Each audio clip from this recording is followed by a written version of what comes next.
ఆదిలాబాద్ జిల్లాలో గర్భిణులకు స్కానింగ్ కష్టాలు తప్పడం లేదు. ప్రభుత్వ ఆసుపత్రుల్లో మెరుగైన వైద్య సేవలు అందిస్తున్నామని ప్రభుత్వం చెబుతున్నా ఎందుకు సరిపడా వైద్యుల నియామకం, వసతులు కల్పించడం లేదు. దీంతో ప్రభుత్వ వైద్యం కోసం వచ్చేవారు తీవ్ర ఇబ్బందులు ఎదుర్కొంటున్నారు. మంచిర్యాల జిల్లా కేంద్రంలోని మాతా శిశు హాస్పిటల్లో సిబ్బంది కొరతతో పాటు సరిపడ వసతులు లేక గర్భిణులు ఇబ్బందులు పడుతున్నారు. ఇక ఇదే విషయంపై మరింత సమాచారం మా ప్రతినిధి శ్యామ్ అందిస్తారు.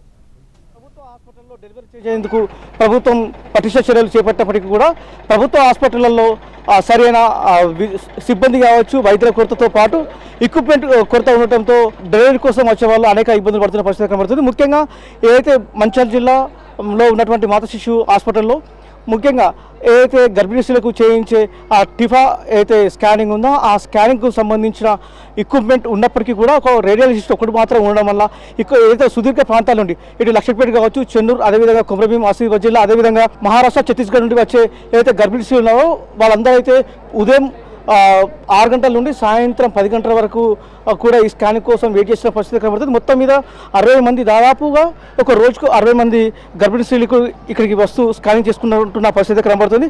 ఈ 60 మంది గర్భిణీ స్త్రీలు కూడా ఉదయం నుండి సాయంత్రం వరకు ఈ స్కానింగ్ కోసం వెయిట్ చేస్తున్న పరిస్థితి కనబడుతుంది.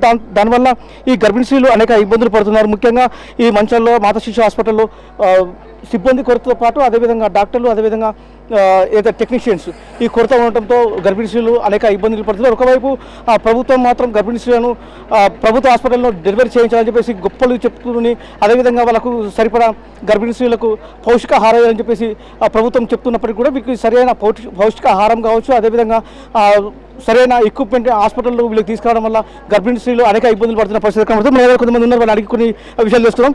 అలా చెప్పండి, ఈ మంచిర్యాల మాతా శిశు హాస్పిటల్లో ప్రధానంగా సిబ్బంది కొరత కావచ్చు, అదేవిధంగా డాక్టర్ల కొరత, ముఖ్యంగా ఏదైతే టెక్నీషియన్స్ ఉన్నారో టెక్నీషియన్ కొరత వల్ల స్కానింగ్కు చాలామంది ఇక్కడికి వచ్చి ఇబ్బంది పడుతున్నారు. మీరు దాన్ని ఎట్లా చూస్తున్నారు? ఇది మన తెలంగాణ రాష్ట్రంలో వైద్యం పట్ల స్పష్టమైనటువంటి వైఖరి రాష్ట్ర ప్రభుత్వానికి లేదు. సునాసాయంగా ఖర్చు లేకుండా, రూపాయి ఖర్చు లేకుండా డెలివరీలు జరగాలనే ఆలోచనతో కేంద్ర ప్రభుత్వం తీసుకున్నటువంటి సొమ్మును కూడా ఇవాళ ఇక్కడ ఉన్న గతంలో పనిచేసినటువంటి రాష్ట్ర ప్రభుత్వం తప్పుడు విధానాలు అవలంబించి ఈ బిల్డింగుకు దశ లేకుండా, ఒక భవిష్యత్ తరాలకు అందించే విధంగా లేకుండా ఒక గోదావరి ముంపు ప్రాంతంలో దీని నిర్మాణం అనేది చేసింది. ఇక పోయి హాస్పిటల్ నిర్మాణం జరిగిన సందర్భంలో ఇక్కడ వస్తున్నటువంటి ప్రజలు ఓన్లీ కేవలం ఈ మంచిర్యాల జిల్లాకు సంబంధించిన వాళ్ళే కాకుండా పక్కన ఉన్నటువంటి కొమరంభీం, ఆసిఫాబాద్ జిల్లా, సిరివంచ ప్రాంతం, మహారాష్ట్రలోని సిరివంచ ప్రాంతం నుంచి, ఛత్తీస్గఢ్ ప్రాంతం నుంచి, ఇవే కాకుండా ఈ జిల్లాను ఆనుకోనున్న పెద్దపల్లి జిల్లాకు సంబంధించినటువంటి గోదావరి అవతల నుంచి కూడా వేలాది మంది మహిళలు ఇక్కడికి వస్తూ ఉంటారు. చిన్న చిన్న పిల్లలను పట్టుకొని గర్భిణీ స్త్రీలు చాలామంది వస్తూ ఉంటారు. వాళ్ళకి స్కానింగ్ చేయడానికి ఈ టిఫా కింద ఏదైతే స్కానింగ్ జరుగుతూ ఉన్నదో ఒకటే ఒక డాక్టర్, ఆ స్కానింగ్ మిషన్కి ఒకటే రేడియాలజిస్ట్, దాదాపు రోజు 60, 70, 80 మంది వస్తూ ఉంటారు. పాపం ఆయన కూడా మనిషే కదా, డాక్టర్ కూడా. ఇక్కడ డాక్టర్లు ఒక 2-3 అపాయింట్మెంట్ చేయాలి. ఆయన ఒకవేళ లీవ్ పెట్టిపోతే ఇక్కడ వీళ్ళ పరిస్థితి ఏంది? కాబట్టి వైద్యము ప్రజలకు అందుతం లేదు. కాబట్టి ప్రభుత్వము ఆరంభ శూరత్వంగా బ్రహ్మాండమైన బిల్డింగ్లు కట్టుకున్నాం మాత్రమే, ఎక్విప్మెంట్స్ కూడా లేవు. దీనికి సంబంధించిన ఎక్విప్మెంట్స్, ఆపరేషన్ థియేటర్ సంబంధించిన ఎక్విప్మెంట్స్, ఈ స్కానింగ్ సంబంధించినటువంటి ఇంకో డాక్టర్, ఇంకొక మిషన్ కానీ ఏర్పాటు చేయడము, ఇవి లేకపోవడం మూలంగా వైద్యం సామాన్య ప్రజలకు అందుబాటులో లేదు. ప్రైవేట్ హాస్పిటల్కు పోవాల్సి వస్తుంది.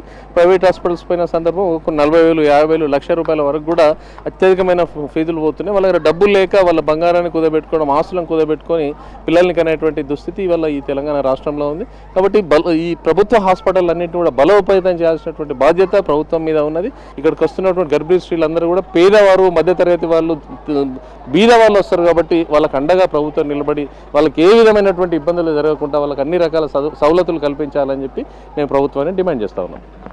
ప్రధానంగా మనం చూసుకున్నట్టయితే ఇప్పుడు ప్రతి వర్షాకాలం వచ్చిందంటే ఒక సమస్య ఉంటుంది. ఈ ప్రతి సంవత్సరం వర్షం వచ్చినప్పుడు ఈ పక్కన గోదావరి ఉధృతంగా ప్రవహిస్తుంది. దీంతో ఈ హాస్పిటల్ మొత్తం మునిగిపోతుంది. ఆ టైంలో ఉట్టిన ఇతర హాస్పిటల్ పంపిస్తారు. మీరు దీన్ని ఎట్లా చూస్తున్నారు? మరి ఇది ఫస్ట్ ఏంటంటే, ఈ హాస్పిటల్ అనేది గోదావరి రివర్ బ్యాంక్కి బఫర్ జోన్లో అతి చెరువులో ఈ tank level same level water దానిలో ఇది ఉంది. అంటే ఇది డేంజర్ జోన్లో ఉంది. సత్వరమే ఏదైతే ప్రభుత్వం ఇప్పుడు మనకి హాస్పిటల్ కట్టిస్తుందో యుద్ధ ప్రాతిపదికన ఇంకా ఫాస్ట్గా చేసి ఇక్కడి నుంచి షిఫ్ట్ చేయాలి. అంటే ఈ పేషెంట్ని రాత్రి వర్షాకాలం వస్తుంది, ఇప్పుడు చాలా ఇబ్బందులు అవుతుంటాయి. ఎక్కువ వర్షం వచ్చినా కానీ, వరదలు వచ్చినా కానీ ఇది ఇక్కడ ఇబ్బందికరమైన వాతావరణాన్ని క్లియర్ చేయాలి అంటే హాస్పిటల్స్ తొందరగా అక్కడ కట్టడం చేసి వీళ్ళని అటు షిఫ్ట్ చేయాలి. ఇది 100% సెట్ అవుతుంది. గవర్నమెంట్ చర్యలు తీసుకోవాలి. ప్రభుత్వం వెంటనే స్పందించి గర్భిణీ స్త్రీలకు ఎటువంటి ఇబ్బంది కలగకుండా అన్ని ఏర్పాట్లు చేయాలని చెప్పేసి ఇక్కడ వాళ్ళు కోరుతున్న పరిస్థితి కనబడుతుంది. కెమెరా పర్సన్ శ్రీనివాస్తో శ్యామోహన్, మెగానైన్ టీవీ, మంచిర్యాల నుండి.